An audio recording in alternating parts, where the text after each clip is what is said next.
നിമിഷപ്രിയയുടെ വധശിക്ഷയുമായിട്ട് ബന്ധപ്പെട്ട് വളരെ പ്രാധാന്യത്തോടുകൂടിയുള്ള ചർച്ചയാണ് കുറഞ്ഞ ദിവസമായിട്ട് നമ്മുടെ മീഡിയയിലൊക്കെ കാണുന്നത്. അത് പ്രാദേശിക മീഡിയയിൽ കഴിഞ്ഞു, സംസ്ഥാന മീഡിയക്കപ്പുറം ദേശീയ തലത്തിലും അന്തർദേശീയ തലത്തിലും യമനിൽ പോലും വലിയ രീതിയിൽ ഈ വിഷയം ചർച്ച ചെയ്തുകൊണ്ടിരിക്കുകയാണ്. താൽക്കാലികമായി വധശിക്ഷ നീട്ടിവെച്ച ഉത്തരവ് കഴിഞ്ഞ ദിവസം പുറത്തു വന്നു. അതിൻ്റെ ഉത്തരവിൻ്റെ കോപ്പി നമ്മുടെ മീഡിയയിലൊക്കെ അത് പ്രചരിക്കുകയും ചെയ്തു. കാന്തപുരത്തിൻ്റെ പങ്ക്, അത് പങ്കാളിത്തവുമായിട്ട് ബന്ധപ്പെട്ട വിഷയമാണ് ഏറ്റവും കൂടുതൽ പ്രാധാന്യമായി ചർച്ച ചെയ്യുന്നത്. കേന്ദ്ര സർക്കാരിന്, സംസ്ഥാന സർക്കാരിന്, നമ്മുടെ സുപ്രീം കോടതി പോലും ഇടപെട്ടിട്ട് ആ ഒരു കാര്യത്തിൽ ഒരു പൂർണ്ണതയിൽ എത്താൻ വേണ്ടി സാധിച്ചിട്ടില്ല. ഒരു മറുപടി കൃത്യമായ രീതിയിൽ യമന്റെ കോടതിയിൽ നിന്ന് ലഭ്യമാക്കാനും സാധിച്ചിട്ടില്ല. അത്തരമൊരു വിഷയത്തിലും സാഹചര്യത്തിലും കാന്തപുരം ഏത് തരത്തിലാണ് ഇടപെട്ടത്, എന്താണ് അദ്ദേഹത്തിൻ്റെ ഈ വിഷയവുമായിട്ട് ബന്ധപ്പെട്ട പങ്കാളിത്തം എന്നുള്ള കാര്യമൊക്കെ വളരെ കൃത്യവും വ്യക്തമായ രീതിയിൽ മീഡിയയിൽ ചർച്ച ചെയ്യുന്നു, ഇപ്പോഴും ചർച്ച ചെയ്തുകൊണ്ടിരിക്കുന്നു. പരിമിതികൾ ഉണ്ടെന്നാണ് ഈ വിഷയവുമായിട്ട് ബന്ധപ്പെട്ട് കേന്ദ്ര സർക്കാർ പറഞ്ഞത്. അതിൻ്റെ കാരണത്തെക്കുറിച്ച് നമുക്ക് പരിശോധിക്കാം. സംഘടകരം എന്നാണ് സുപ്രീം കോടതി പറഞ്ഞത്. ഈ വിഷയവുമായിട്ട് ബന്ധപ്പെട്ട് സുപ്രീം കോടതി എത്തിയ കേസാണ്, അത് നമുക്ക് നോക്കേണ്ടതുണ്ട്. മൂന്നാമത്തത് കാന്തപുരം പറഞ്ഞതാണ് ഇടപെടാമെന്ന് കാന്തപുരം പറഞ്ഞു. പരിമിതികളും സങ്കടത്തിനും അപ്പുറം ഇടപെടാമെന്ന് കാന്തപുരം പറഞ്ഞു.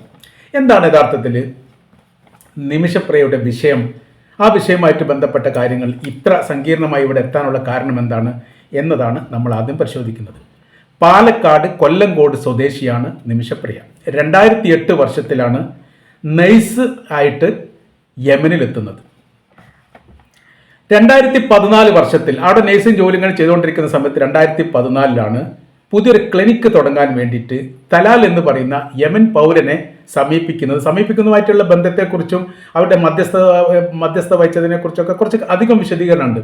അത് നമുക്ക് ആവശ്യമില്ലാത്തതുകൊണ്ട് നമ്മൾ പറയുന്നില്ല. 2014 എങ്ങനെ തലാൽ അതിന് സമ്മതിച്ചു, പുതിയ ക്ലിനിക്ക് ഉണ്ടാക്കാൻ വേണ്ടി. ക്ലിനിക്ക് ഉണ്ടാക്കുന്ന സമയത്ത് സ്വാഭാവികമായി അറബ് രാജ്യത്താകുന്ന സമയത്ത് സ്പോൺസർ ആ രാജ്യത്തിലെ പൗരന്മാരാവണം.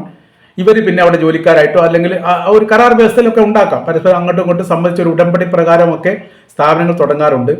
ആ ഉടമ്പടിയിൽ ഇവർ തമ്മിൽ ഉടക്കുന്നു. ആര്? നിമിഷപ്രിയയും തലാൽ എന്ന് പറയുന്ന ആളും ഉടക്കുന്നു.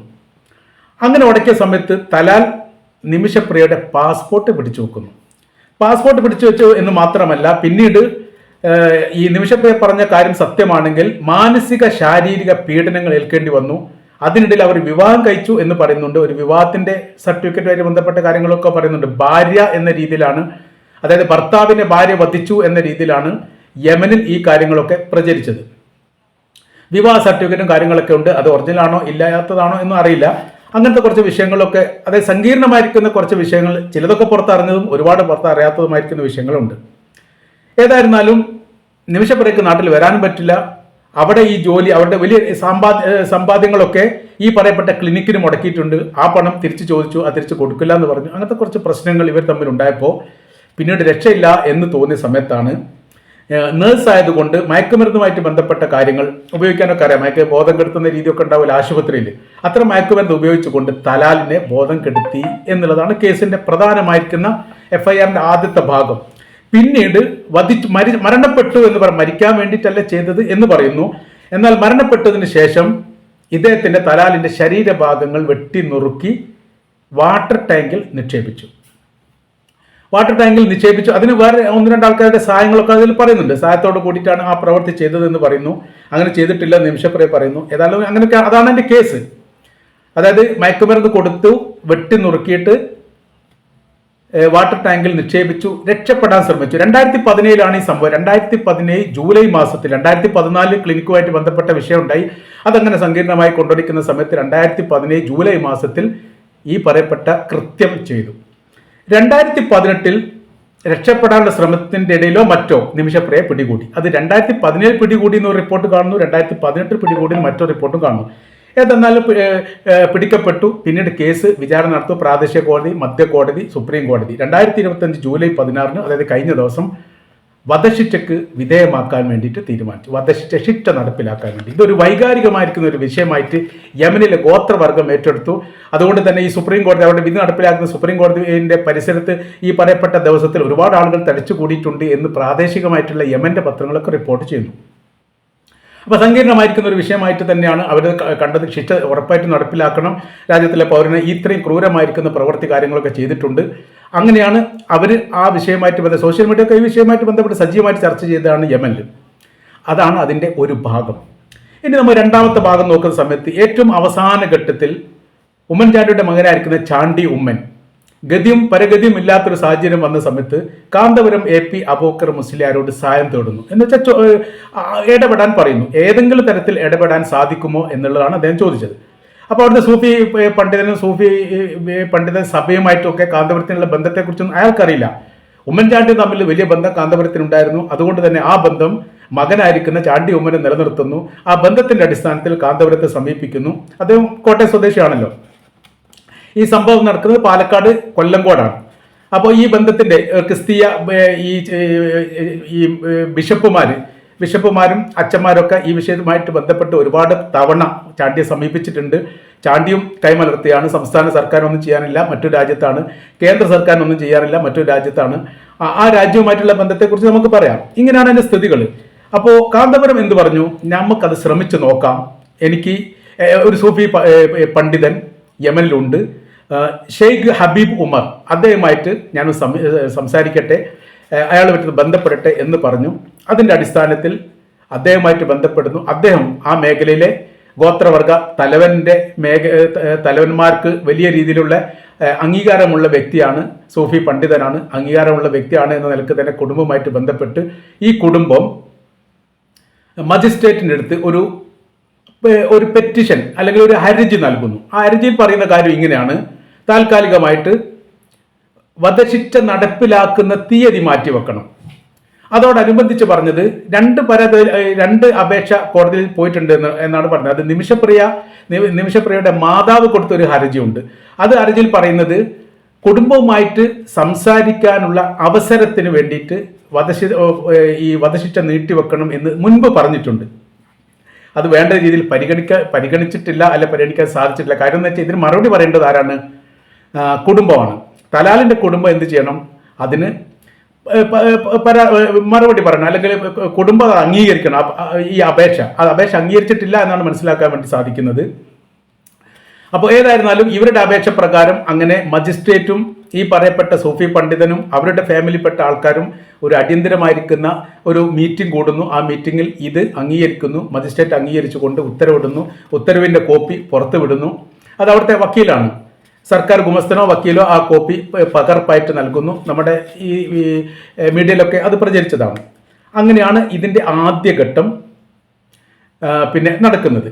ഇതിൽ കേന്ദ്ര സർക്കാരിന് ഇടപെടാൻ പരിമിതികളുണ്ട് എന്ന് പറഞ്ഞു. സങ്കടകരമെന്ന് സുപ്രീം കോടതി പറഞ്ഞു, ഇടപെടാമെന്ന് കാന്തപുരം പറഞ്ഞു. എന്താണ് നമ്മുടെ യമനും തമ്മിലുള്ള ബന്ധം? അത് നമുക്കൊന്ന് പരിശോധിക്കാം. 2015 ആഭ്യന്തര കലാപവും വിഷയങ്ങളൊക്കെ ഉണ്ടായ സമയത്ത്, യമനിൽ ഉണ്ടായ സമയത്ത് ഇന്ത്യൻ എംബസിയും കോൺസുലേറ്റും അതിൻ്റെ തലസ്ഥാനമായിരിക്കുന്ന സെന്നയിൽ സജീവമായിട്ട് പ്രവർത്തിച്ചിരുന്നു. 50 വർഷത്തിലധികം ബന്ധം യമനുമായിട്ട് ഇന്ത്യക്കുണ്ട്. അങ്ങനത്തെ ഒരു സാഹചര്യത്തിൽ കലാപം ഉണ്ടായ സമയത്ത്, ആഭ്യന്തര പ്രശ്നം ഉണ്ടായ സമയത്ത് ഇന്ത്യക്കാരെ പിൻവലിച്ചുകൊണ്ട് എംബസിയും കോൺസുലേറ്റും താൽക്കാലികമായിട്ട് അടച്ചുപൂട്ടി. ഇതാണ് യമനും ഇന്ത്യയും തമ്മിലുള്ള ബന്ധം. 4000-ഓളം ഇന്ത്യക്കാരെ ആ സമയത്ത് തന്നെ രാജ്യത്തേക്ക് കൊണ്ടുവരാൻ വേണ്ടിയിട്ട് ഇന്ത്യ ഗവൺമെൻറ് ശ്രമിച്ചു. അത് കൊണ്ടുവരികയും ചെയ്തു. ഇപ്പം നിലവിലെ കണക്ക് പ്രകാരം ഏകദേശം ഒരു 10,000-ലെ താഴെ ഇന്ത്യക്കാരാണ് ഉള്ളത് എന്നാണ് പറയുന്നത്. ചില റിപ്പോർട്ട് കാണുന്നു 1800 എന്നുള്ളത്.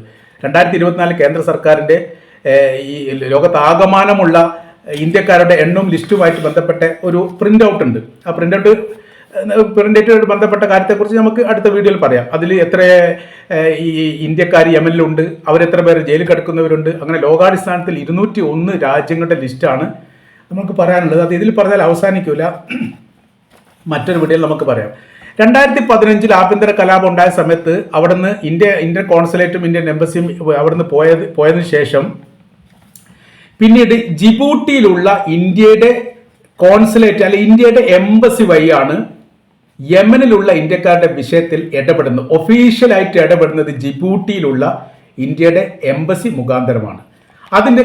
അതിൻ്റെ അംബാസഡർ എന്ന് പറയുന്നത് സൗദി അറേബ്യയിലെ റിയാദിലുള്ള ഇന്ത്യൻ എംബസിയിലെ ഇന്ത്യയുടെ അംബാസഡറാണ് യമനിലുള്ള ഇന്ത്യക്കാരുടെ വിഷയത്തിൽ ഇടപെട്ടുകൊണ്ട് ആ പ്രശ്നങ്ങളൊക്കെ കൈകാര്യം ചെയ്യുന്നത്.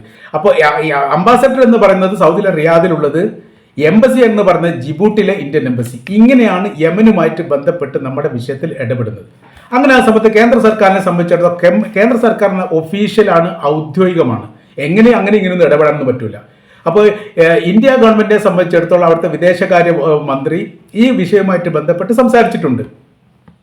സംസാരിച്ചത് എങ്ങനെയാണ്? എംബസി മുഖാന്തരം യമനിലെ ഔദ്യോഗികപരമായിരിക്കുന്ന സർക്കാരിനോട് സംസാരിച്ചിട്ടുണ്ട്. പക്ഷേ അവിടുത്തെ വിഷയം എന്ന് പറഞ്ഞാൽ ആഭ്യന്തരമായിരിക്കുന്ന വിഷയം ഉള്ളത് കൊണ്ട് അവിടെ രണ്ട് ഗവൺമെൻറ്റാണ്. കേന്ദ്രം യമൻ ഭരിക്കുന്ന ഒരു സർക്കാരും മറ്റത് വിമതപക്ഷമായിരിക്കുന്ന ഹൂത്തികളുമാണ്. യമന്റെ തലസ്ഥാനമായിരിക്കുന്ന സെന്നയും ചെങ്കടൽ കേന്ദ്രീകരിച്ചുകൊണ്ടും ഇത് കൈകാര്യം ചെയ്യുന്നത് ഹൂത്തികളാണ് എന്നതിനാൽ ഹൂത്തികളും ഇന്ത്യ ഗവൺമെന്റും തമ്മിൽ ബന്ധമില്ലാത്ത വിമതപക്ഷമായതുകൊണ്ട് അവരുടെ കൈവശത്തിലാണ് ഈ പറയപ്പെട്ട പ്രദേശങ്ങളും ഈ പ്രശ്നങ്ങൾ നടക്കുന്ന ഏരിയകളും സംഗതികളൊക്കെ ഉള്ളത്. അതുകൊണ്ട് എന്താവില്ല, അവരുമായിട്ട് നേരിട്ട് ഇടപെടാൻ ഔദ്യോഗികപരമായിരിക്കുന്ന പരിമിതികൾ കേന്ദ്ര സർക്കാരുണ്ട്. കേന്ദ്ര സർക്കാരിന് ഈ വിഷയത്തിൽ കുറ്റം പറഞ്ഞിട്ട് കാര്യമില്ല, അവർക്ക് നടക്കൂല.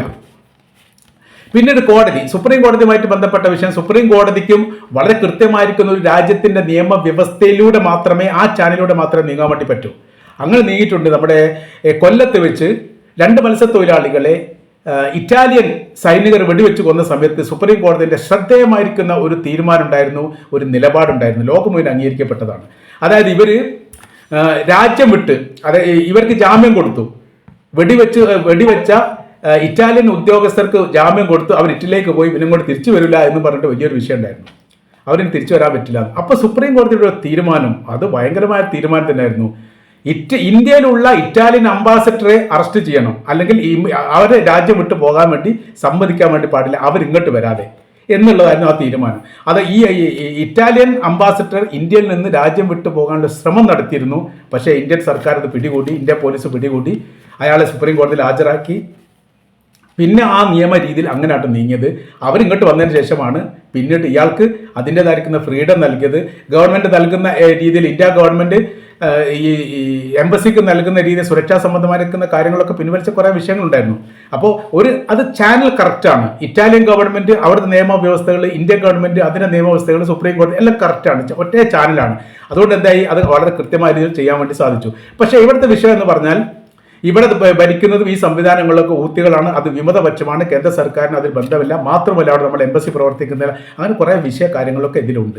ഇതിലേറ്റവും ഷോർട്ടായിരിക്കുന്ന വഴി ഇങ്ങനെയൊക്കെ വരുന്ന സമയത്ത് രാജ്യത്തിൻ്റെയും നിയമവ്യവസ്ഥയ്ക്കും അപ്പുറം വ്യക്തിപരമായിരിക്കുന്ന ബന്ധങ്ങൾ, മതപരമായിരിക്കുന്ന വ്യക്തിപരമായിരിക്കുന്ന പണ്ഡിതന്മാരൊക്കെയുള്ള ബന്ധങ്ങൾ വളരെ പ്രധാനപ്പെട്ടതാണ്.